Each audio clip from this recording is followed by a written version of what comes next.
Operation ಸಿಂಧೂರ ಚರ್ಚೆಯಲ್ಲಿ ಯಾರಿಗೆ ಜಯ? ಸಮೀಕ್ಷೆಯಲ್ಲಿ ಹೊರಬಿತ್ತು ಅಚ್ಚರಿಯ ರಿಸಲ್ಟ್. ಬಿಜೆಪಿ ಕಾಂಗ್ರೆಸ್ಗೆ ಸಿಹಿ ಕಹಿ ಭಿನ್ನ ಅಭಿಮತ. ಪಾಕಿಸ್ತಾನದ ವಿರುದ್ಧ ಆಪರೇಷನ್ ಸಿಂಧೂರವನ್ನ ಭಾರತ ನಡೆಸಿತ್ತು. ಅದರ ಬಗ್ಗೆ ಸಂಸತ್ನಲ್ಲಿ ಭಾರಿ ಚರ್ಚೆ ಇತ್ತೀಚೆಗೆ ನಡೆದಿತ್ತು. ಸುಮಾರು 2 ದಿನ ನಡೆದ ಡಿಬೇಟ್ ಇಡೀ ಇಂಡಿಯಾದ ಗಮನ ಸೆಳೆದಿತ್ತು.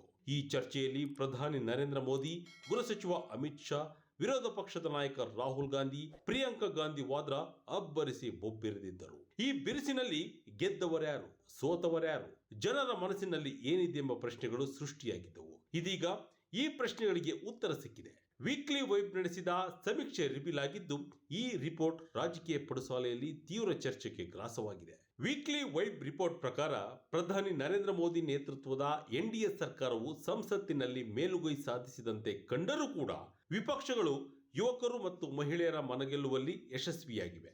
ಸಮೀಕ್ಷೆ ಏನ್ ಹೇಳುತ್ತೆ ನೋಡೋಣ ಬನ್ನಿ. ಮೋದಿ ಸರ್ಕಾರ ಮುಂದು, ವಿಪಕ್ಷಗಳು ಜಸ್ಟ್ ಹಿಂದೆ. ಹೌದು, ಇತ್ತೀಚೆಗೆ ನಡೆದ ಆಪರೇಷನ್ ಸಿಂಧೂರ ಕುರಿತ ಸಂಸತ್ತಿನಲ್ಲಿ ನಡೆದ ಚರ್ಚೆಯ ಬಗ್ಗೆ ವೀಕ್ಲಿ ವೇಬ್ ಸಮೀಕ್ಷೆ ನಡೆಸಿತ್ತು. ಅದರ ಪ್ರಕಾರ ದೇಶವಾಸಿಗಳು ಈ ಡಿಬೇಟ್ ಬಗ್ಗೆ ಮಿಶ್ರ ಅಭಿಪ್ರಾಯವನ್ನ ವ್ಯಕ್ತಪಡಿಸಿದ್ದಾರೆ.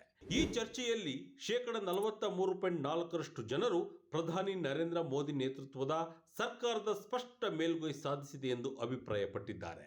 ಇದಕ್ಕೆ ಪ್ರತಿಯಾಗಿ ಕೇವಲ 33.6% ಜನರು ವಿರೋಧ ಪಕ್ಷಗಳ ಪ್ರದರ್ಶನ ಉತ್ತಮವಾಗಿತ್ತು ಎಂದು ಹೇಳಿದ್ದಾರೆ. ಇನ್ನು ಈ ಸಮೀಕ್ಷೆಯಲ್ಲಿ ಲಿಂಗ ಮತ್ತು ವಯಸ್ಸಿನ ಆಧಾರದ ಮೇಲೆ ಸ್ಪಷ್ಟವಾದ ವಿಭಜನೆ ಕಂಡು ಬಂದಿದೆ. ಸರ್ಕಾರದ ಪರವಾಗಿ ಪುರುಷರ ಬೆಂಬಲ ಹೆಚ್ಚಾಗಿದ್ದು 48% ಪುರುಷರು ಸರ್ಕಾರವನ್ನ ಬೆಂಬಲಿಸಿದರೆ ಮಹಿಳೆಯರಲ್ಲಿ ಈ ಪ್ರಮಾಣ 39%.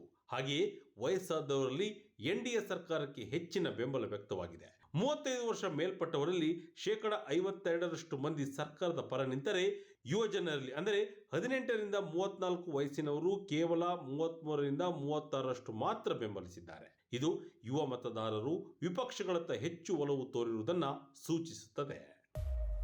ಮೋದಿ ವರ್ಸಸ್ ರಾಹುಲ್ ಭಾಷಣದಲ್ಲಿ ಯಾವುದು ಬೆಸ್ಟ್? ಇನ್ನು ಚರ್ಚೆಯಲ್ಲಿ ಯಾರು ಅತ್ಯುತ್ತಮ ಭಾಷಣಗಾರರು ಎಂಬ ಪ್ರಶ್ನೆಗೆ ಪ್ರಧಾನಿ ನರೇಂದ್ರ ಮೋದಿರವರು 34.1 ಮತಗಳನ್ನು ಪಡೆದು ಮೊದಲ ಸ್ಥಾನದಲ್ಲಿದ್ದಾರೆ. ಅವರ ನಂತರ ಲೋಕಸಭೆ ವಿರೋಧ ಪಕ್ಷದ ನಾಯಕ ರಾಹುಲ್ ಗಾಂಧಿ 27.2% ಮತಗಳೊಂದಿಗೆ 2ನೇ ಸ್ಥಾನದಲ್ಲಿದ್ದರೆ, ಪ್ರಿಯಾಂಕಾ ಗಾಂಧಿ ವಾದ್ರಾ 12.4% ಮತಗಳೊಂದಿಗೆ 3ನೇ ಸ್ಥಾನದಲ್ಲಿದ್ದಾರೆ.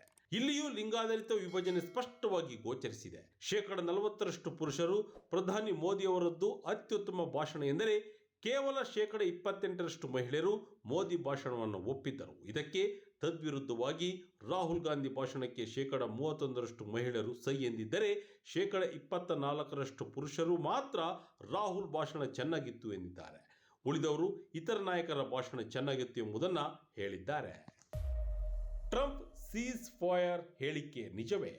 ಇನ್ನು ಇದೇ ಆಪರೇಷನ್ ಸಿಂಧೂರ ಡಿಬೇಟ್ ಟೈಮ್ನಲ್ಲಿ ಭಾರತ ಮತ್ತು ಪಾಕಿಸ್ತಾನ ನಡುವೆ ಕದನ ವಿರಾಮ ಮಧ್ಯಸ್ಥಿಕೆ ವಹಿಸಿದ್ದಾಗಿ ಅಮೆರಿಕದ ಅಧ್ಯಕ್ಷ ಡೊನಾಲ್ಡ್ ಟ್ರಂಪ್ ನೀಡಿದ್ದ ಹೇಳಿಕೆಯನ್ನು ಮುಂದಿಟ್ಟುಕೊಂಡು ವಿಪಕ್ಷಗಳು ಕೇಂದ್ರ ಸರ್ಕಾರವನ್ನು ಇಕ್ಕಟ್ಟಿಗೆ ಸಿಲುಕಿಸಲು ಯತ್ನಿಸಿದ್ದವು. ಈ ಕುರಿತು ಜನರ ಅಭಿಪ್ರಾಯವನ್ನು ಕೂಡ ವೀಕ್ಲಿ ವೈಬ್ ಸಂಗ್ರಹಿಸಿದೆ. 44.5% ಜನರು ಟ್ರಂಪ್ ಹೇಳಿಕೆಯನ್ನು ಒಪ್ಪುವುದಿಲ್ಲ ಎಂದು ತಿಳಿಸಿದ್ದಾರೆ. ಆದರೆ 39.3% ಜನರು ಟ್ರಂಪ್ ಹೇಳಿಕೆಯನ್ನು ನಂಬುವುದಾಗಿ ಹೇಳಿದ್ದಾರೆ. ವಿಶೇಷವಾಗಿ 18ರಿಂದ 24 ವರ್ಷ ವಯಸ್ಸಿನ ಯುವಕರಲ್ಲಿ 45% ಮಂದಿ ಟ್ರಂಪ್ ಹೇಳಿಕೆಯನ್ನು ನಂಬಿದ್ದರೆ, 55 ವರ್ಷ ಮೇಲ್ಪಟ್ಟ ಹಿರಿಯ ನಾಗರಿಕರಲ್ಲಿ 58% ಮಂದಿ ಈ ಹೇಳಿಕೆಯನ್ನು ತಿರಸ್ಕರಿಸಿದ್ದಾರೆ. ಸಮೀಕ್ಷೆ ಹೇಗಿತ್ತು? ರಾಜಕೀಯ ಭಾಷಣವು.